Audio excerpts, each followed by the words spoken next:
kawan-kawan lain dapat nanti. Okey, macam tu. Okey dah. Okey, bismillahirrahmanirrahim. So, malam ni kita duduk pada muka surat 535. Cikgu skip beberapa soalan sebab cikgu nak ambilkan silibus kita ni lah. Kita nak masuk pengangkutan dalam tumbuhan. Baru ni kita belajar pengangkutan dalam manusia, jantung, kan, darah, bawa darah. Ni kita kena belajar pengangkutan dalam tumbuhan. Lebih detail lah sikit. Okey. Mula-mula kita cerita mengenai transpirasi ya. Transpirasi cikgu dah pernah cerita baru ni, iaitu proses kehilangan air dalam tumbuhan. Okey, kalau kita ada pokok ni. So, kalau korang tahu pokok akan ambil air. Lepas tu air tu akan dibuang semula ke udara melalui proses transpirasi. Ianya berlaku pada waktu siang. Ada matahari. Malam tak ada. Malam cuma berlaku embun lah, gultasi. Air embun tu berlaku malam. Siang dia keluar juga air. Tak nampak lah sebab air kan. Namanya adalah transpirasi. Transpirasi. Jadi kalau air berlebihan tu dia buang balik. Ya. Kalau malam dia dah tutup dah stoma dia. Jadi malam tak ada buang air. Siang je dia buang air. Namanya transpirasi. Dia buang air dalam bentuk uap melalui stoma. Okey, settle. Lepas tu kita ada gutasi ya. Gutasi ni adalah pelembakan ataupun namanya air embun lah malam-malam. So, dia ni berlaku kehilangan air bentuk cair melalui liang yang disebut sebagai hydatod ataupun hidatot pada hujung urat daun. Gutasi biasa berlaku pada waktu malam ketika kelembapan udara tinggi. Dia keluar sikit melalui urat daun. Yang atas ni melalui stoma siang, yang ini malam. Hydatod. Okey, boleh? Biasanya kalau daun tu bergelulung, dia akan jadi air embun. Air embun. Pernah makan tak? Pernah tengok tak air embun? Kalau zaman-zaman cikgu dulu, kalau kita ada macam pokok buluh tu, sukalah ambil air embun tu titik dalam mata. Kononnya ubat mata lah kan. Tak tahulah betul ke tak tu. Okey, sekarang kita tengok perbezaan dia transpirasi dengan gutasi. Tengok apa beza dia. Okey. Transpirasi ni air hilang daripada daun dalam bentuk uap. Yang ni gutasi ni air hilang daripada daun dalam bentuk titisan air. Jadi air tu macam menitis keluar je. Jadi kalau daun tu gelulung, daun tu macam ni guys. Kalau ada setengah daun tu dia macam bentuk macam ni. Pernah tengok tak daun macam ni? Daun ke bunga ke? Jadi air tu akan berada dalam sini lah. Dia akan bertakung sikit-sikit tak lah banyak. Jadi kalau kita ambil titis dalam mata tu, zaman-zaman dulu lah kan, buat air mor. Tu namanya air embun, gutasi. Tapi kalau transpirasi dia tak jadi macam ni. Transpirasi memang dia akan jadi uap air dan terbebas ke persekitaran. Okey, ini melalui stoma, yang ini melalui hidatod namanya. Okey. Jadi ataupun namanya stoma yang tidak sempurna. Dia sebenarnya melalui urat-urat daun namanya hidatod. Nanti tengok. Yang ni waktu siang, yang ni waktu malam ataupun pagi. Pagi maksudnya 12, pukul 2, macam tu. Uap air yang tersejat tidak mengandungi bahan-bahan terlarut. Maksudnya ni air semata-mata. Manakala gutasi ni mempunyai bahan yang terlarut seperti mineral. Itulah kononnya boleh buat kebaikan pada mata. Tapi tak pastilah, cikgu pun tak baca lah pun detail mineral apa yang dalam tu kan. Okey, lagi kehilangan air boleh dikawal ya, boleh dikawal. Kalau dia panas sangat, nanti stoma akan tutup. Dia tak nak hilang air banyak sangat, pokok tu akan layu. Manakala yang ini kehilangan air tidak boleh dikawal kerana hidatod ni sentiasa terbuka dan tiada sel pengawal. Dia hidatod ni kalau malam-malam sentiasa terbuka. Jadi air ada ke tak ada ke dia keluarlah sama banyak ataupun sikit je. Okey, boleh Itu antara perbezaan gutasi dengan transpirasi. Okay, faktor-faktor yang mempengaruhi kadar transpirasi. Faktornya yang pertama, untuk yang siang tu kan. Yang pertama, kadar transpirasi ni kehilangan air. Okay, yang pertama, terdapatnya keamatan cahaya waktu siang saja. Kelembapan udara, kita nak udara tu kering. Udara lembap tak nak, dia susah nak keluar. Macam hujan ke, walaupun ada matahari, hujan Dia susah nak keluar. Dia kena panas dan tak ada hujan. Maksudnya panas kering lah. Suhu yang tinggi sikit dan juga pergerakan angin. Angin laju, panas, lagi cepat dia keluar. Tapi kalau panas sangat, dia tutup. Sebab dia takut air dia hilang. Okey. Lagi, struktur dan fungsi komponen dalam bekas vaskular pada tumbuhan. Okey, dalam tumbuhan, kita ada satu nama namanya bekas vaskular. Vaskular ni bermula daripada akar, batang, sampailah ke daun. Ada 3. Okey, dalam bekas vaskular ni, 2 perkara, iaitu xylem dan juga phloem. Korang pernah dengar tak xylem dengan phloem? Xylem dengan phloem. Xylem ni mengangkut air, phloem ni mengangkut mineral. Phloem tu mengangkut mineral. Bahan organik. Xylem tu air dan mineral. Phloem ni mengangkut bahan organik, bahan fotosintesis. Bahan fotosintesis dah dihasilkan, dia angkut. Okey, jadi kat sini kita ada bekas vaskular lah. Jadi kedua-dua ni berada dalam bekas vaskular. Okey, tengok. Yang pertama, xylem ni mengangkut air dan juga garam mineral. Manakala phloem mengangkut makanan yang dihasilkan oleh fotosintesis. Jadi, dia terbalik lah. Jadi, kalau kita buat pokok, kita lukis pokok sikit. Pokok daun kan.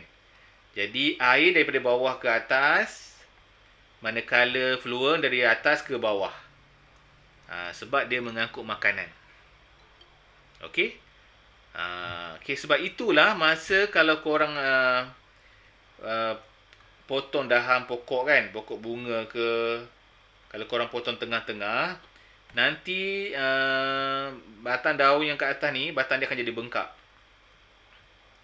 Kenapa bengkak? Kerana makanan yang dihasilkan oleh fotosintesis sangkut kat sini.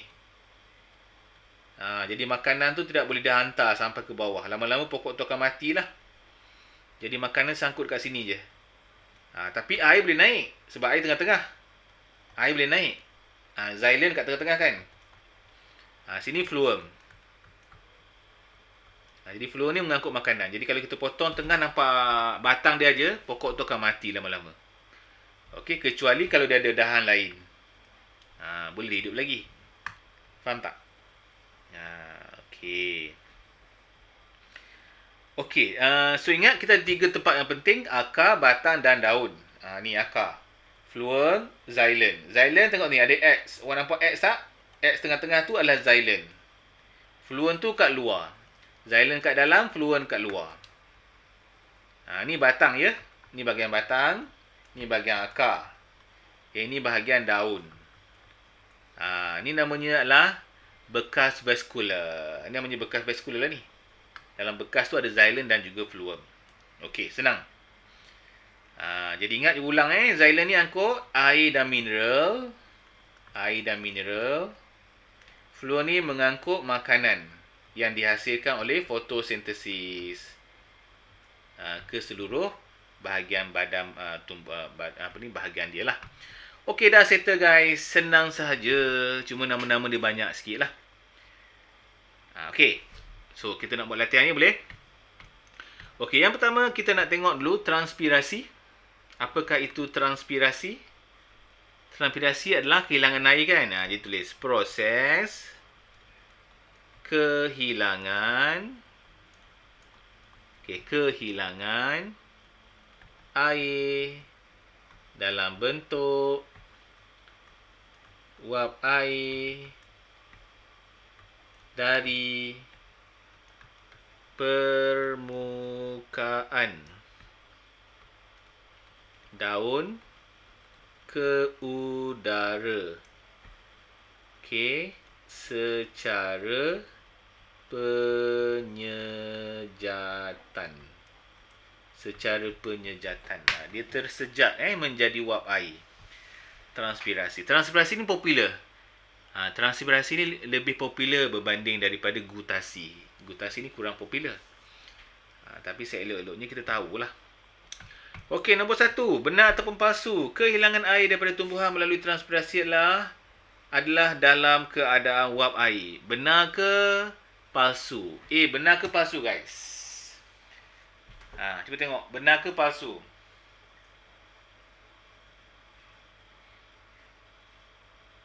Safia, benar ke palsu?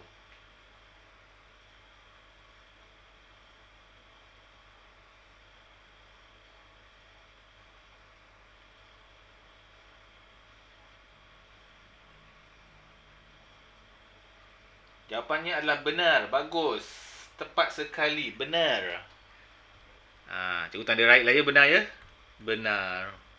Tapi jangan tanda right. Nama penuh lah. Nak ikut pula. Tulis benar. Sebab dia minta tulis benar. Okey, nombor 2. Gutasi adalah satu proses kehilangan air dalam keadaan cecair. Benar ke palsu? Dia tak ada bentuk wap, tapi dalam bentuk cecair ataupun titisan cecair. Benar ataupun palsu? Gutasi. Benar juga. Ya, benar.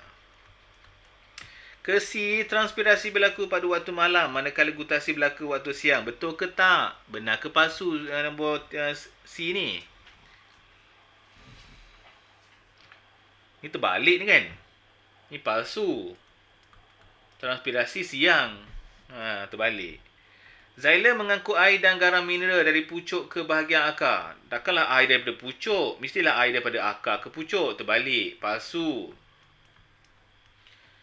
Okay. E. Komponen bagi bekas vaskular. Ingat, bekas vaskular terdiri pada xylem dan juga fluem. Okay. Benar ke tak? Jawapannya benar. Bekas vaskular ni ada xylem dan juga fluem. Okey, untuk tumbuhan ni memang banyak nama-nama dia. Berbanding dengan badan manusia, walaupun dah banyak, tapi tumbuhan lagi banyak. Nanti kalau kita cerita pasal pembiakan tumbuhan, bunga dia, lagi banyak nama-nama dia. Okey, kita nak masuk nombor 3 soalannya. Nyatakan 4 faktor mempengaruhi kadar transpirasi. Ada 4. Kita ada banyak ni kan. Okey, 4. Yang pertama, kalau boleh, keamatan cahaya. Sebab siang kan? Okey. Yang kedua adalah kelembapan udara. Memain peranan juga. Lepas itu suhu. Dan satu lagi angin. Pergerakan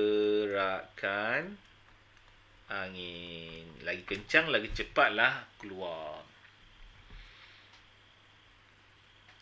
Okey.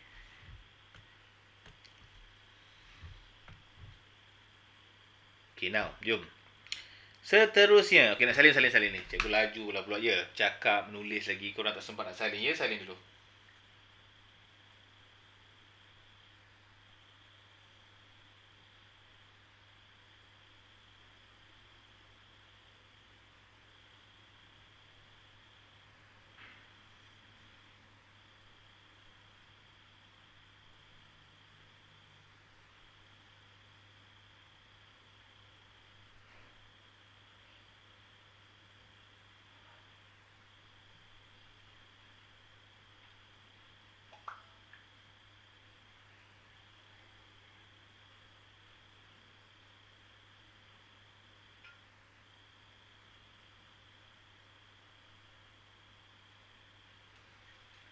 Okey, kita move lagi. Nyatakan kepentingan transpirasi kepada tumbuhan. Okey, apakah penting transpirasi? Ingat pokok angkut air sekali lagi. Boleh ke pokok kepada kawan baru masuk. Pokok.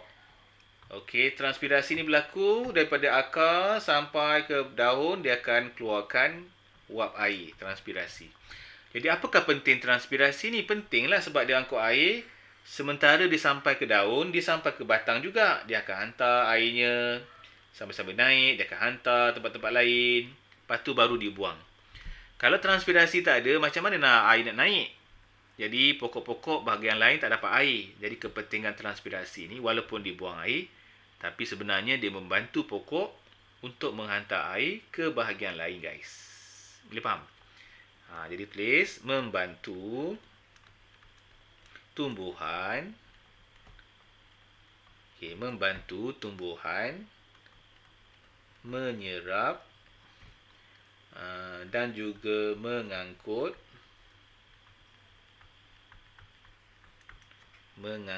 air. Ke air dan mineral, garam mineral.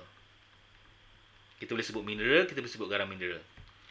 Okey, bila sebut pengangkutan mesti ada dari ke. Dalam kes ni garam dan mineral dari tanah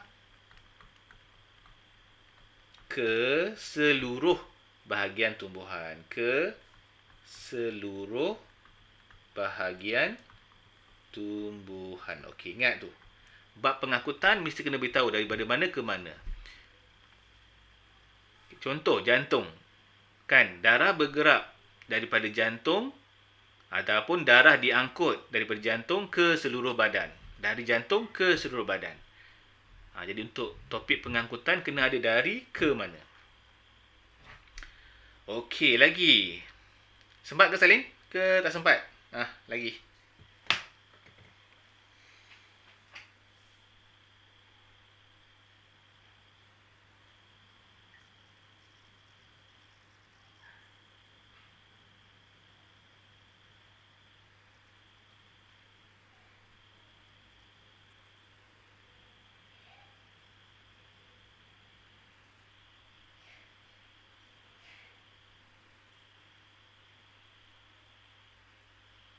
Salin dulu, Salin.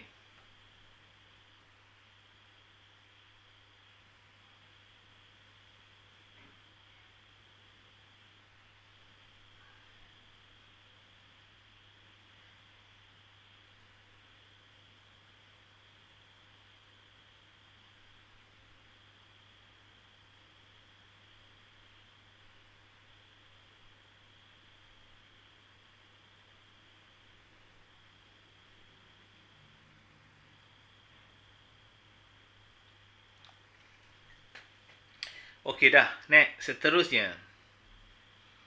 Okey, ni adalah namanya berkas vaskular. Ni berkas vaskular terdiri pada fluent dan juga xylem. Okey, manakah fluent, manakah xylem guys? X tu apa? Y tu apa?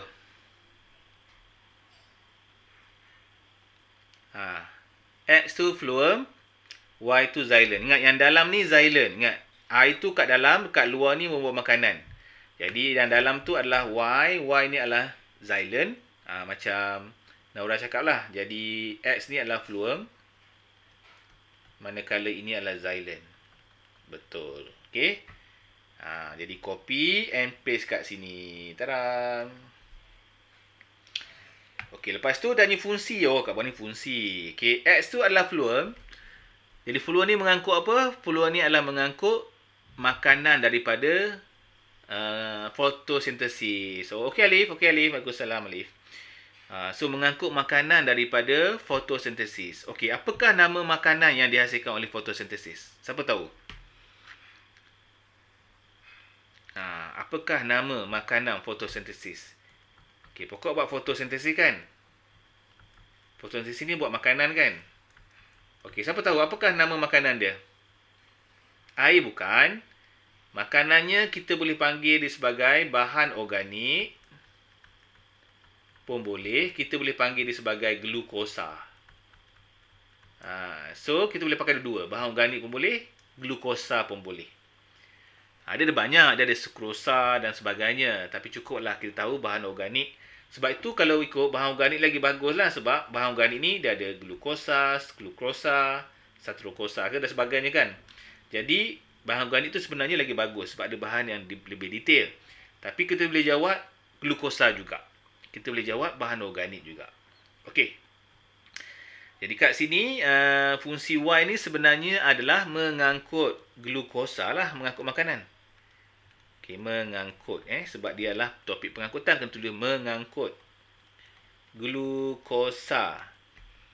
Okey, yang terhasil daripada proses fotosintesis. Fotosintesis. Ingat ke mana? Dari daun ke bahagian lain. Dari daun ke bahagian lain. Kena sebut macam tu. Dari daun ke bahagian lain. Mesti daripada mana ke mana. Okey, Y pula. Y tu xylem. Xylem tu mengangkut air dan mineral. Macam tadilah. mengangkut, kena sebut mengangkut air dan garam mineral dari akar ke seluruh bahagian lain. Ke seluruh bahagian lain. Ataupun dari akar ke daun pun boleh. Sebab dia transpirasi kan. Boleh juga dari akar ke daun. Sebab dia akan membawa kepada transpirasi. Okey, berikan dua perbezaan antara X dan Y. X tu adalah phloem dan Y adalah xylem kan. Jadi apakah perbezaan dia? Jadi X ni adalah phloem. Phloem ni adalah terdiri daripada tiup yang memanjang. Terdiri daripada tiup yang memanjang. Dia panjang tiup dia. Okey. Tiup yang memanjang. Tiupnya nipis. Okey. Lepas itu, tiup yang memanjang, dia ada dinding nipis. Dinding nipis. Dan satu lagi, tiada nuklear. Special sikit tu. Tiada nuklear. Tak ada nuklear sebab senang nak angkut air. Senang nak angkut makanan. Air pula. So, manakala Y adalah xylem. Xylem ni terdiri daripada sama juga tiup memanjang. Sama. Okey, tiup memanjang ni namanya vessel, tak apa. So, dinding tebal. Beza sikit. Sebab dia nak angkut air ni. Dinding tebal. Dan juga tiada nukleus. So, bezanya yang atas dinding nipis, yang bawah dinding tebal. Okey? Cuma kat sini aku nak tekankan sikit. Untuk phloem, tiup panjangnya namanya adalah sebagai tiup tapis. Tiup tapis lah kalau nak detail lagi. Okey, manakala untuk xylem, tiup panjang dia ni namanya adalah vessel. Okey, ni nama dia. Jadi kita boleh kata mempunyai tiup tapis, bawahnya mempunyai tiup vessel pun boleh. Kita boleh kata tiup memanjang pun boleh.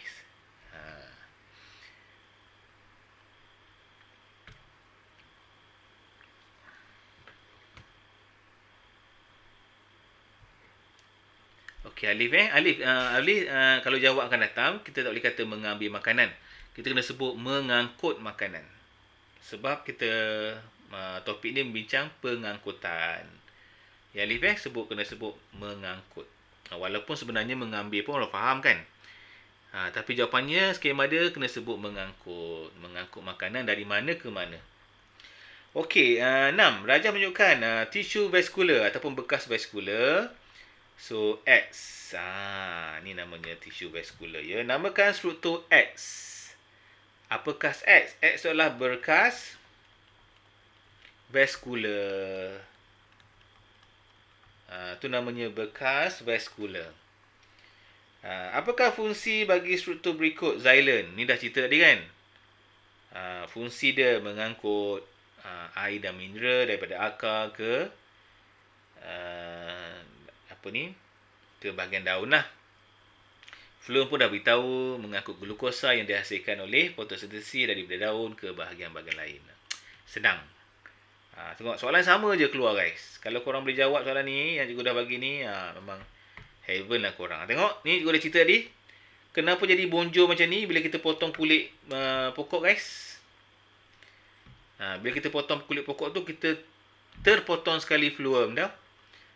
Jadi dia nak angkut makanan tak boleh ni. Makanan kita tersangkut kat sini. Jadi phloem. Jadi pokok tu akan mati lama-lama. Dahan atas ni akan mati. Pokok yang lain pun akan mati sebab tak dapat makanan. Kecuali kalau ada dahan lain. Baru hidup ya. Okey, soalannya. Terangkan mengapa bahagian atas gelang pokok itu membengkak. So, itu pengumpulan glukosa. Pengumpulan glukosa. Okey, jadi kena buat ayat tak buat makan ni. Pendek sangat ni. Kita buat sikit lah. Jadi, kalau tulis apabila apabila kulit ataupun lilitan batang pokok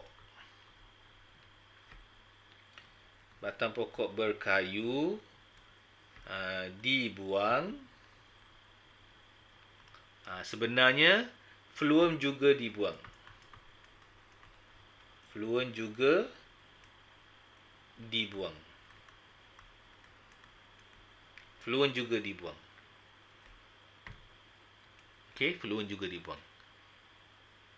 Jadi, hal ini ataupun oleh itu, kita punya bahan makanan ataupun glukosa. Bahan makanan, bahan organik, glukosa, semua boleh. Bahan makanan tidak dapat diangkut.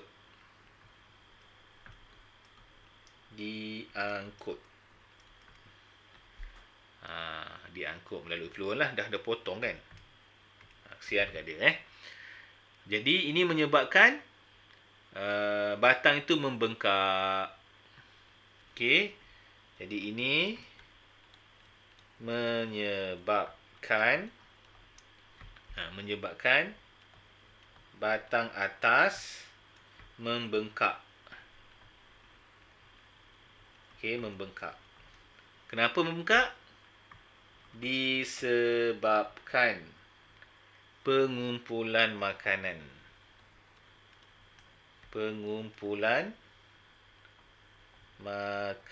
Ataupun glukosa. Tengoklah markah banyak mana guys. Kalau banyak, lalu tulis.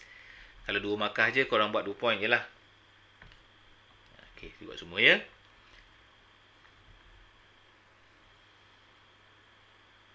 Okey, oleh itu, batang bahagian bawah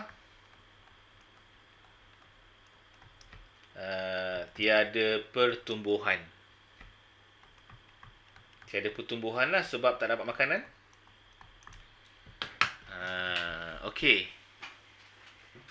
Okey, batang bahagian bawah tiada pertumbuhan sebab tiada makanan. Mengangkut sukrosa. Bagus, Alif. Ya. Sukrosa, glukosa, fruktosa,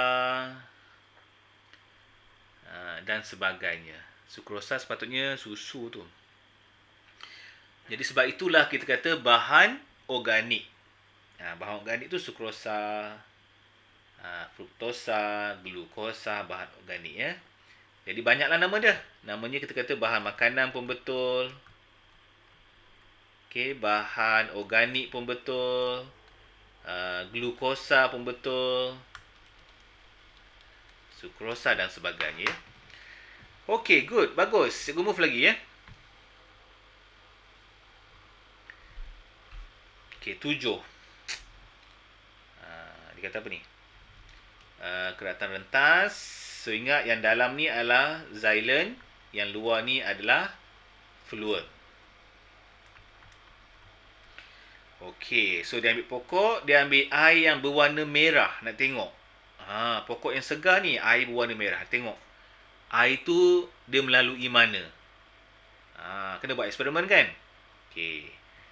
So, lepas tu apa yang dia buat? Pada rajah kerati rentas di atas, lorekkan bahagian yang berwarna merah. So, agaknya bila dia angkut air, kat manakah warna merah ini?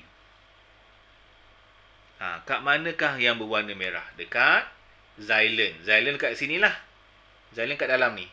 Ni warna merah. Sebab ini yang mengangkut air. Tapi tengok dengan mata tak nampak. Kena menggunakan mikroskop. Ni xylem kat dalam ya. Ni kat bahagian batang ni. Kalau kat bahagian akar, bentuk dia bentuk X. Bentuk macam ni. Kalau awak nampak bentuk macam ni, ni adalah akar. Okey, kalau bentuk macam ni, batang dia. Okey, dah. Kita dah warnakan dia. Namakan bahagian diwarnakan merah dan nyatakan fungsi bahagian tersebut. Apakah dia? Namanya adalah xylem. Fungsi dia apa? Mengangkut air dan mineral dari akar ke daun. Macam tu. Dah banyak kali dah buat, cikgu buat dot-dot je lah. Jimat masa. Okey, soalan lagi. Nak tanya apa tak? Okey. Carta aliran di bawah menunjukkan pengangkutan air dalam tumbuhan. Ingat, air diangkut daripada akar hingga ke daun. Sampai ke daun jadi transpirasi. Alif tak ada. Okey, tengok rambut, akar. Akar dengan rambut ni lain. Okey, kalau kita lukis akar. Lepas tu akar ni, kalau ikut, dia ada rambut-rambut dia. Rambut ni nama lain dia adalah subcell. Namanya subcell. Nama lain bagi rambut adalah subcell. Nanti korang akan belajar ni masa form 5 dalam biologi ya. Subcell. Okey. Apakah proses yang ditunjukkan ini? Proses ini ditunjukkan untuk apa? Proses ini adalah air kan. Bila angkut air sampai ke atmosfera. So ni daun kan. Daun. Jadi ni adalah proses transpirasi. Transpirasi ya. So Q adalah daun. Senang sangatlah kalau kita tahu. Masalahnya kalau tak tahu yang problem tu. Kalau tahu seronok je jawab.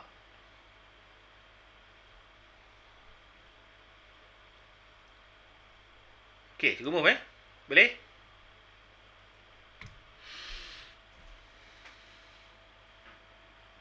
Okey lagi.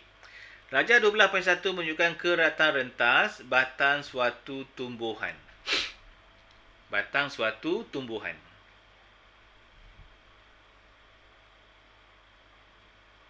Okey. Okey, sekarang jom tengok. Jadi macam manakah kita nak buat sekarang ni? P, dia kata P.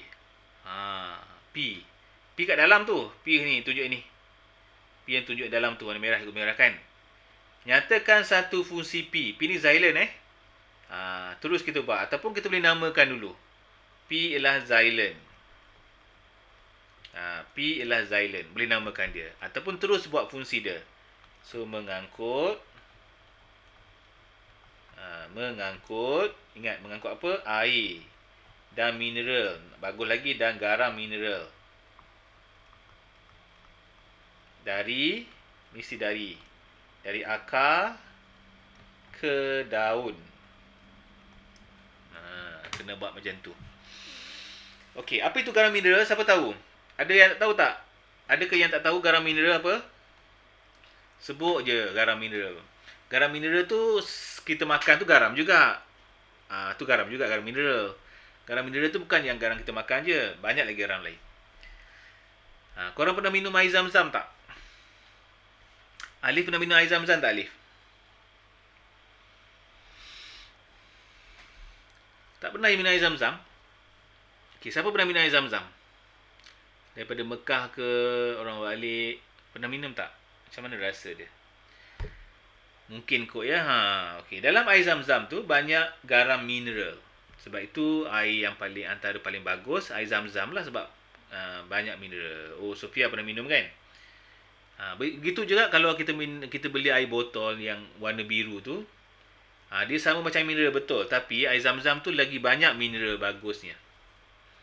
Okey, air mineral yang kita beli tu ada mineral juga. Cuma mungkin dia tak banyak lah campuran mineral. Mineral ni macam zinc, kalsium, faham tak? Ferrum. Semua-semua tu adalah garam mineral yang kita perlukan. Faham tak? Itu namanya garam mineral. Natrium dan sebagainya. Okey. Lagi Nyatakan struktur dalam batang tumbuhan yang mengangkut makanan. Namakan struktur tumbuhan yang mengangkut makanan. So, apakah yang mengangkut makanan? Siapa tahu?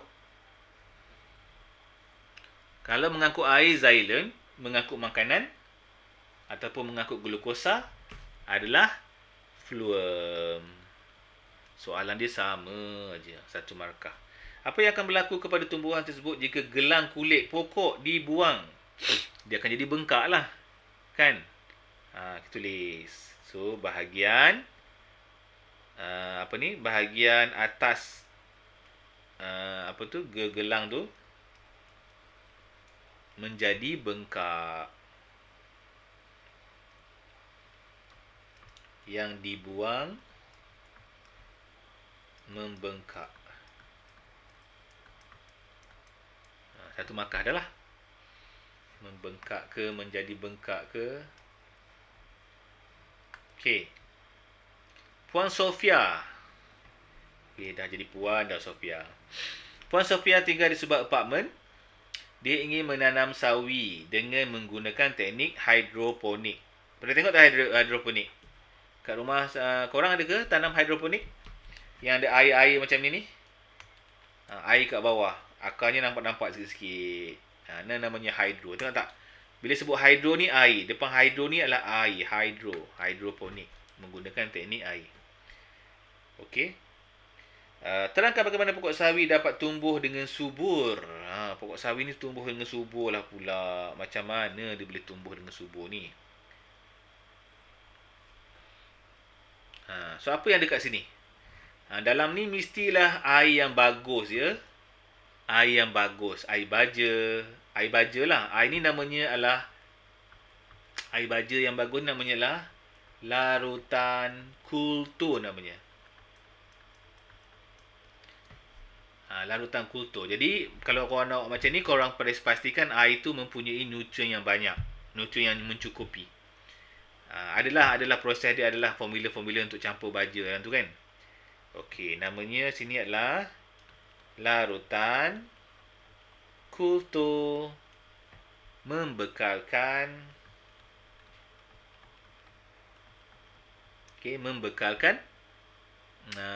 nutrien. Membekalkan nutrien yang cukup. Yang mencukupi. Okey, dia bukan air semata-mata lah. Air tu ada cukup nutrien dia. Okey, yang kedua, kita mesti letakkan di bawah matahari. Okey, jadi mesti dibekalkan dengan cahaya matahari. Matahari bagi tujuan proses fotosintesis ataupun untuklah senang ya, untuk proses fotosintesis. Cikgu tak muat ringkas sikit. Ataupun untuk menjalankan proses fotosintesis. Gunalah ayat yang sesuai.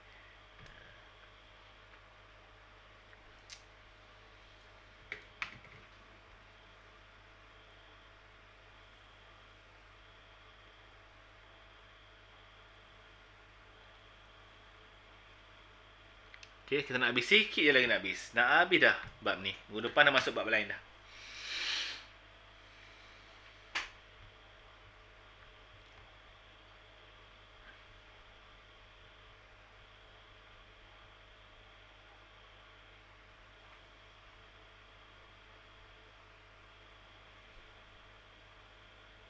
Okey, jom kita tengok Puan Sofia tiba-tiba dia kata apa ni? Menanam sawi bagi pusingan kedua, dia meminta tip dan nasihat daripada blogger pakar pertanian melalui bilik bual. Menunjukkan perbincangan dia. Ni melalui WhatsApp lah ni. Kenapa pokok sawi saya masih kecil walaupun selepas 2 minggu? Apa jadi ni masih kecil ni 2 minggu? Adakah ini kali pertama awak menanam pokok sawi? Dia tanya. Tidak, ini adalah kali kedua. Kali pertama cantik, kali kedua tak bagus. Adakah awak menggunakan berkah yang sama yang mengandungi larutan yang sama sebelumnya? Jawapannya ialah ya. Dia guna larutan air yang sama. Sedangkan pokok sebelum ni dah ambil dah dia punya larutan kultur dia kan. Jadi nutrien dah kurang. Sepatutnya kena ganti air tu. Faham tak? Jadi sebab itulah pokoknya tak besar-besar. Jadi apakah penjelasan yang patut diberikan oleh blogger tersebut? Jadi yang pertama, kita boleh katakan bahawa kekurangan nutrien. Kekurangan nutrien di dalam larutan kultur.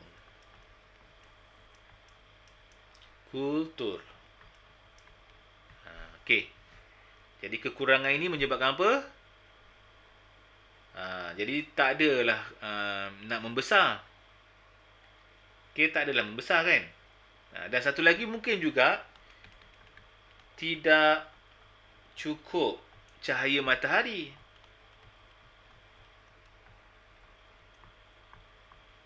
Okey, untuk menjalankan proses fotosintesis.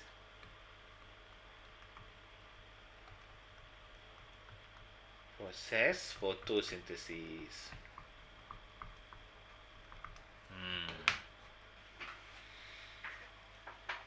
Itu mungkin antara jawapan yang kita boleh tulis. Okey, boleh salin dulu guys. Sikit lagi tinggal. Sikit lagi. Nak habis dah bab ni. Alhamdulillah. Akhirnya boleh habiskan juga.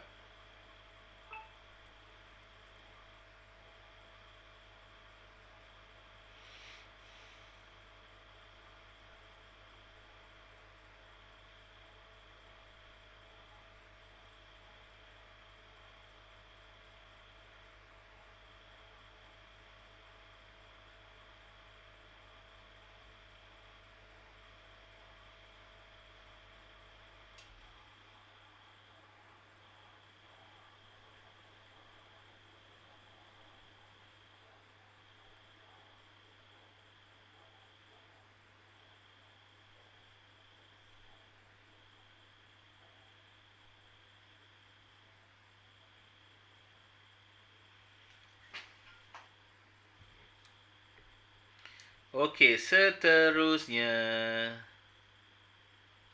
Seterusnya. Dah. Okey, Kelab Alam Sekitar di bawah penyeliaan Puan Sofia ingin menjalankan satu projek tanaman herba di sekolah. Mereka dikendaki untuk mencari kawasan yang sesuai untuk menjalankan projek tersebut. Okey. Jadi menunjukkan dua kawasan, kawasan A dan juga kawasan B. Kawasan A dan juga kawasan B. Ada dua kawasan ni. A ada atap tu kan.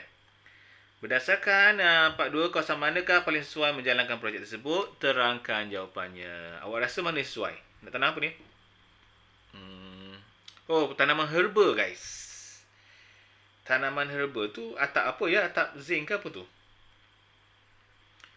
Okey, awak rasa mana satu? A lah ya, sebab herba ni kecil-kecil kan. Jadi dia perlukan redup. Cikgu rasa ni mungkin dia guna atap yang hitam-hitam yang ada jaring kot.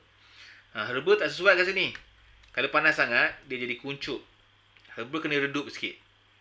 Cuma atap ni tak pasti atap apa ni. Kalau atap betul-betul macam zinc kat rumah tu tak sesuai juga. Kalau macam tu boleh kena tinggi lah. Ni mungkin yang ada jaring-jaring. Dia tak explain detail lah pula. Tak apalah, yang pasti kalau pokok-pokok kecil ni kita perlu tempat yang redup. Jadi jawapannya adalah A lah. Ya. Kenapa? Sebab kawasan redup. Itu penting. Okey, kenapa? Untuk elakkan redup ni untuk elakkan terdedah terus di bawah sinaran matahari. Okey. Kalau kena matahari nanti transpirasi banyak keluar air, kuncup dah pokok tu, kesian pokok tu. Jadi hal ini akan mengurangkan kadar transpirasi. Itulah pentingnya. Okey. Dah 3 markah. Apa lagi nak buat Kita boleh kata lagi kalau dia redup, kelembapan udara yang tinggi. Kelembapan udara yang tinggi lah sebab dia redup. Okey dah, boleh salin. Tinggal satu soalan lagi guys. Satu soalan lagi. Kita boleh habis awal ni. Habis awal pun tak awal sangat, 5 minit macam tu je.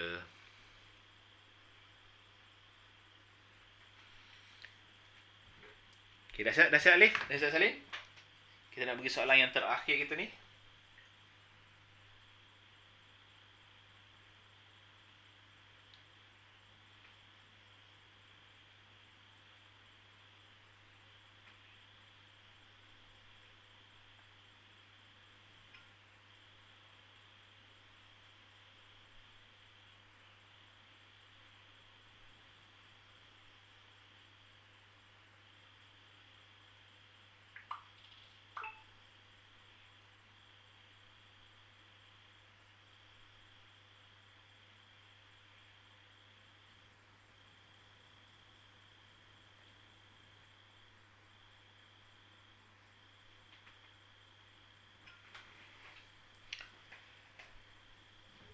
Okey.